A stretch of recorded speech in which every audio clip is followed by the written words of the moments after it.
परमात्मा उसे कहते हैं जो कभी किसी को दुख ना दे, केवल सुख ही दे। और भगवान कहते हैं जो भोग्य पदार्थ प्रदान करे। तो परमात्मा तो एक ही है, बाकी कसाई भी भगवान होता है। अपने बकरों के लिए उनको खूब सुविधा देता है, चारा चराता है, पानी की व्यवस्था करता है, झोंपड़ी सेट डालकर गर्मी सर्दी से बचाता है। वो उनका भगवान है, लेकिन वो परमात्मा नहीं है, वो श्रेष्ठ आत्मा नहीं है। श्रीमद् भगवत गीता अध्याय नंबर 15 के श्लोक 16 और 17 में 3 पुरुष 3 प्रभु बताए। एक सरपुरुष ये स्वयं है, यहाँ का जो मालिक है ब्रह्म है, जिसको काल भी कहते हैं, जिसे ज्योत स्वरूपी निरंजन भी कहते हैं, जो 21 ब्रह्मांड का स्वामी है, प्रभु है, मालिक है। और अक्षर पुरुष है, वो 7 शंख ब्रह्मांड का स्वामी है। और ये दोनों नाशवान हैं, इनके अंतर्गत जितने प्राणी हैं उनकी जन्म और मृत्यु सदा बनी रहेगी। गीता अध्याय नंबर 15 के श्लोक 17 में स्पष्ट किया है कि उत्तम पुरुष है तो अन्य परमात्मा इति उदाहरत है, ये लोक तरम आविश्य विवर्ती अवैश्वर है। इसमें यह स्पष्ट किया है कि उत्तम पुरुष, श्रेष्ठ परमात्मा, श्रेष्ठ प्रभु, वो तो कोई इन दोनों से अन्य है। और परमात्मा इति उदाहरत है, जिसको परमात्मा कहते हैं, वो परमात्मा है। वो दुख नहीं देता, वो सुख ही सुख देता है, वो सुख का सागर है। सुख सागर का अर्थ है कि जहां सुख का एंड ना हो, समाप्त ना हो। और वही तीनों लोकों में प्रवेश करके सबका धारण पोषण करता है। तो यहां सतलोक आश्रम बरवाला जिला हिसार के अंदर उस परमात्मा की जानकारी दी जाती है और उसको प्राप्त करने की विधि बताई जाती है। वो परमात्मा, उस परमात्मा की शरण में आने से कबीर भगवान है, वो कबीर परमात्मा है, वो वास्तव में भगवान है, वास्तव में परमात्मा है। और उसकी शरण में आने के उपरांत आपको यहां भी सुख देगा, क्योंकि वो सुख सागर है, वो परमात्मा है, दुख नहीं देता। यदि हम कोई कष्ट उठाते हैं तो अपनी कमजोरी के कारण मर्यादा भंग करके हम अपना कोई हानि कर लेते हैं। नहीं, परमात्मा की शरण में आने के बाद आपको रोज नए सुख होंगे, आपके सब कष्ट निवारण होंगे और अंत में आपको वो स्थान प्राप्त होगा जहां फिर कभी जन्म मृत्यु नहीं होती। उसको सतलोक कहते हैं, सचखंड कहते हैं। वहां आपकी ऐसे ही परिवार होगा, फिर वो कभी मृत्यु में नहीं आएंगे। वहां विकार नहीं है, राग द्वेष नहीं है, वहां केवल सुख ही सुख है। वहां आप पहले रहते थे, वहां आपको बहुत सुख था, उस सुख को छोड़कर आप गफलत करके यहां आ गए इस गंदे लोक में। अब आपको वो सुख याद आते हैं कि काम ना करूं और सारी वस्तु मिल जाए। सबकी नीत ये है कि काम करना ना पड़े, सारी सुविधाएं उपलब्ध हों, बड़ी कोठी हो, कार हो, घूमन फिरने खूब बाग बगीचे हों, फवारे लगे हों। तो यहां तो वो हो ही नहीं सकता। यहां चाहे पूरी पृथ्वी का राजा बन जा, उसने भी काम करना पड़ेगा। तो ये कहां था? सतलोक के अंदर है। वहां खूब सुविधाएं हैं, कुछ काम नहीं, भरे भंडारे भगवान के। अब जैसे आप यहां आते हो सतलोक आश्रम बरवाला के अंदर, यहां आपको बना बनाया भोजन मिलता है, बिछे बिछाए मैट मिलते हैं, सारी सुविधाएं हैं। आपको काम क्या है? खाओ पियो, अपना भक्ति करो, चर्चा करो परमात्मा की। कितना आनंद से दिन व्यतीत हो जाते हैं। तो इसी प्रकार ये एक रिहर्सल है उस सतलोक की। लेकिन वो जो सुख है वो तो यहां ना दिया जा सकता है, और ना बताया जा सकता है। वो तो वहां जाने से ही आपको पता चलेगा। ये एक केवल उसकी थोड़ी सी नकल है। तो वहां जाने के बाद आपकी ना कभी मृत्यु होगी, ना कोई काया कष्ट होगा। इसलिए परमात्मा के चरणों में आकर के आपको एक विशेष ज्ञान होगा कि हम जो काम कर रहे हैं, जो संपत्ति जोड़ने की हम चेष्टा कर रहे हैं, इसमें हम रहेंगे कितने दिन। तो उसके लिए विकल्प है कि परमात्मा के चरणों में लगो, भक्ति करो। बुराइयों से दूर होना पड़ेगा आपको। तम्बाकू, कोई भी नशीली वस्तु है, सब त्यागनी पड़ेंगी।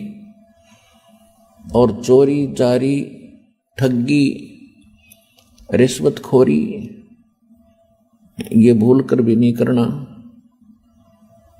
क्योंकि इसका अकाउंट परमात्मा के दरबार में अलग से रहता है। सत्संग में बताया जाता है, मानुष जन्म पाय कर जो नहीं रटे हरि नाम, जैसे कुआं जल बिना बनवाया क्या काम। मानुष जन्म दुर्लभ है, ये मिले न बारंबार। तरवर से पत्ता टूट गिरे वो बोर न लगता डर। साथी हमारे चले गए, हम भी चालन हार। कोई कागज में बाकी रह रही, तात लगी है वार। पृथ्वी पति चकवे गए, जिनके चक्र चलंत। रावण सरीखे कौन गिने, ऐसे गए अनंत। सर्व सोने की लंका थी वो रावण से रणधीरम।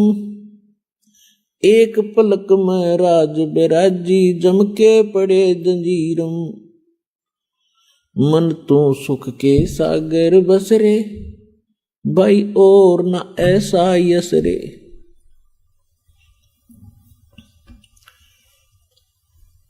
तो याद दिला जाता है कि बोले मानो, ये मनुष्य जीवन ऐसे नहीं प्राप्त होता जैसा आपने सस्ता सा समझ रखा है। ना जाने कितने अन्य प्राणियों के जन्मों को भोग के, महाकष्ट उठा के एक सु अवसर प्राप्त होता मानव का। और मानव शरीर के अंदर हम क्या करते हैं, बस संतान हो जा भगवान, अच्छी कोठी बंगले हो जा, फिर इनका विवाह हो जावे और फिर इनका संतान हो जाए, फिर हम बेशक मर जावें, बस इतना ही काम था। इसका एक विशेष कार्य है। ये कर्म जो आप कर रहे थे बगैर भक्ति के, ये तो पशु पक्षी भी आपसे अच्छी जिम्मेदारी से करते, लेकिन केवल यही काम मनुष्य का नहीं, इसके पैरेलल एक काम और है जो सत्संग में आने से ज्ञान होता है। अपने आत्माओं जैसे ये नकली संत भी सत्संग करते हैं, मिलता जुलता ज्ञान भी लगभग बता देते हैं कि भक्ति करो नहीं तो दुख हो जाएगा, लेकिन उनके पास समाधान नहीं है। तो वो सत्संग सुनना या ना सुनना बराबर है। अब जैसे किसी ने बता दिया कि आपको ये बीमारी है, आपको भी पता लग गया, बताने वाले ने बता दिया, तो समाधान उसके पास है नहीं, तो क्या यूज हुआ ये बताने का कि आपको ये रोग है। तो जो डॉक्टर होगा वो बीमारी भी बताओगा, उपचार भी करेगा। तो आज तक या तो स्वयं परमात्मा आए थे जो कंप्लीट कोर्स लिए थे, और उन्होंने कुछ महापुरुषों को ये ज्ञान भी दिया था, नाम भी दिया था, समाधान भी दिया था, लेकिन उन महापुरुषों को मना कर दिया था कि अभी इस वास्तविक भक्ति विधि को और इस तत्व ज्ञान को मूल ज्ञान को अभी सार्वजनिक नहीं करना। क्यों नहीं करना? तो धर्मदास नाम के एक बड़े महापुरुष हुए थे, परमात्मा उनको आकर मिले थे, जैसा भगवान की लीला में लिखा है। तो धर्मदास जी ने पूछा था, प्रभु आपने मुझे सारी कहानी सुना दी और परमात्मा वो स्थान दिखा दिया जहां से हम गिरे थे इसे गंदे लोक में, और अब आपने मुझे सब मंत्र दे दिए, और परमात्मा अब आप मेरे बच्चों को या अन्य किसी व्यक्ति को ये नाम देने के लिए मना कर रहे हो, इसका कारण क्या है? आपका दास जानना चाहता है। तब परमात्मा ने कहा था, धर्मदास ये गंदा लोक है, यहाँ का भगवान बहुत निकम्मा है, ये परमात्मा नहीं है, ये छल कपट करके जीव को यहाँ फंसाए बैठे है, और ये जितने भी प्राणी इसके लोक में हैं ये सब अपनी गलती से बालकपन में यहाँ फंसे हैं। अब इनको इसने इतना मिसगाइड कर दिया है, इतना भ्रमित कर दिया है कि इनको समझाना मेरे लिए बड़ा दूभर हो गया है। और अब इसने ऐसा मोर्चा डांट दिया कि असली भगवान का तो नामो निशान मिटा दिया, और बाकी सारी चीज को कैसी पूजा करता है, बड़ी खुशी से करता रहो, कोई प्रॉब्लम नहीं। कहीं तीर्थ पर जाओ, कोई व्रत रखो, कोई मंदिर पूजो, मस्जिद पूजो, गुरुद्वारा पूजो, चर्च में जाओ, या कहीं 4 ईंट लगा के वो मत्था टेकते रहो, या कोई घोर तप कर लो। वो साधना इसने समाप्त कर दी जिससे मोक्ष होगा। और इस काल भगवान ने अपने दूत भेज रखे हैं, ये संत बना के। ये मेरे बच्चे हैं सभी, ये संत भी मेरे बच्चे हैं, मेरी आत्मा है, और श्रोता भी मेरी आत्मा है। लेकिन अब ये इतने भ्रमित हो गए, काल के हाथों पड़ गए। अब यो इनको नाच नचा रहा है, इनकी पूंजी का नाश करवा रहा है। जो संत या कोई नेता, राजनेता, कोई मंत्री, प्रधानमंत्री, राष्ट्रपति बनते हैं, ये पिछले जन्म के बहुत घने पुण्यकर्मी प्राणी होते हैं। जैसे इन्वर्टर की बैटरी चार्ज कर रखी हो और वो पूरी चार्ज है, तो वो चार्ज है तो वो आगे चार्जर नहीं भी लगा है, हटा दिया गया है, तो भी वो अपना काम प्रॉपर कर रही है। पंखे भी चल रहे हैं, ट्यूब भी जग रही है, और भी जो उसके सत्र का काम वो पूरा कर रहा है। लेकिन यदि आगे उसको चार्ज नहीं किया जाता है, चार्जर गलत लगा रखा है, सही स्थान में चार्जर नहीं लगा है, जिसमें लाइट है, वैसे को चार्जर लगा भी दिखता हो, तो बैटरी चार्ज नहीं हो रही, और जिस समय वो बैटरी समाप्त होगी, डिस्चार्ज हो जाएगी, फिर सब सुविधाएं एकदम समाप्त हो जाएगी। तो ये जितने संत बने हुए हैं, या कोई राजनेता बना है, कोई उच्च अधिकारी बने हैं, या पैसे वाले सेठ बने हैं, ये पिछले जन्म जन्मांतर के बहुत घने पुण्यकर्मी प्राणी हैं, और अब इनके पुण्यों का नाश करवा रहा है ये काल। इनकी महिमा बढ़ा दी, लोग सलूट मारे हैं, गुरुजी बन गए, क्योंकि श्रद्धालु तो उसको गुरु मान बैठा है, और गुरु के प्रति जो आस्था है वो तो एक विशेष होया करती है।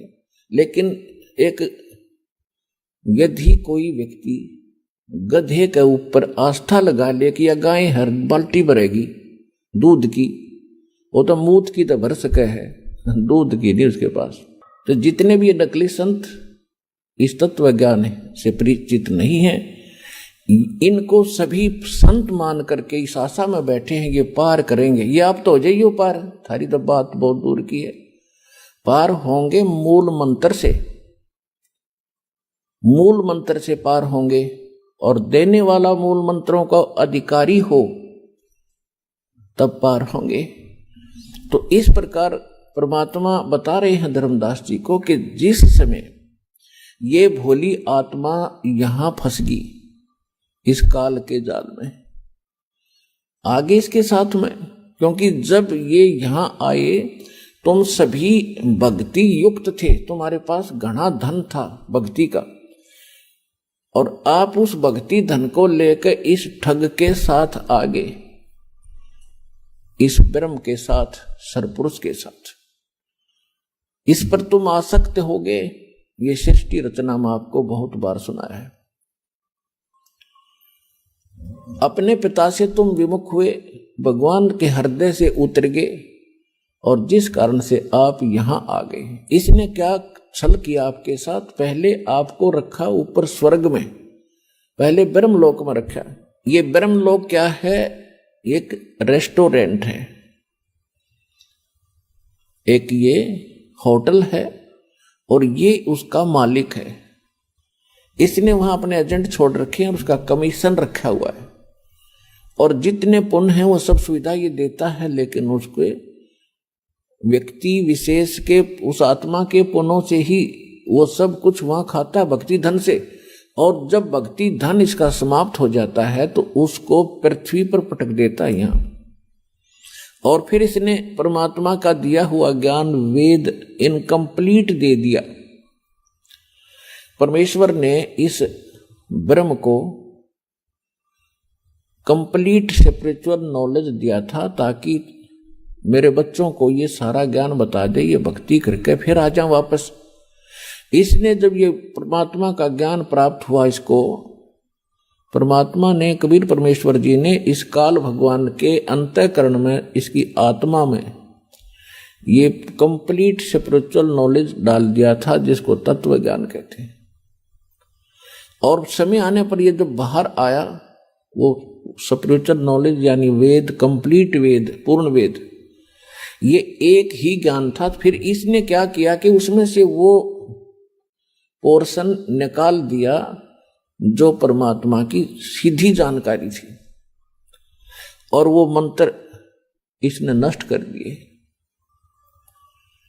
इसने केवल ये 4 वेद रख लिए, जिसमें महिमा तो परमात्मा की कंप्लीट है, लेकिन वे ऑफ वर्शिप, परमात्मा की पूजा का जो मार्ग है वो केवल ब्रह्म तक का है। ओम नाम का जाप लिखा है यजुर्वेद अध्याय नंबर 40 के मंत्र 15 में।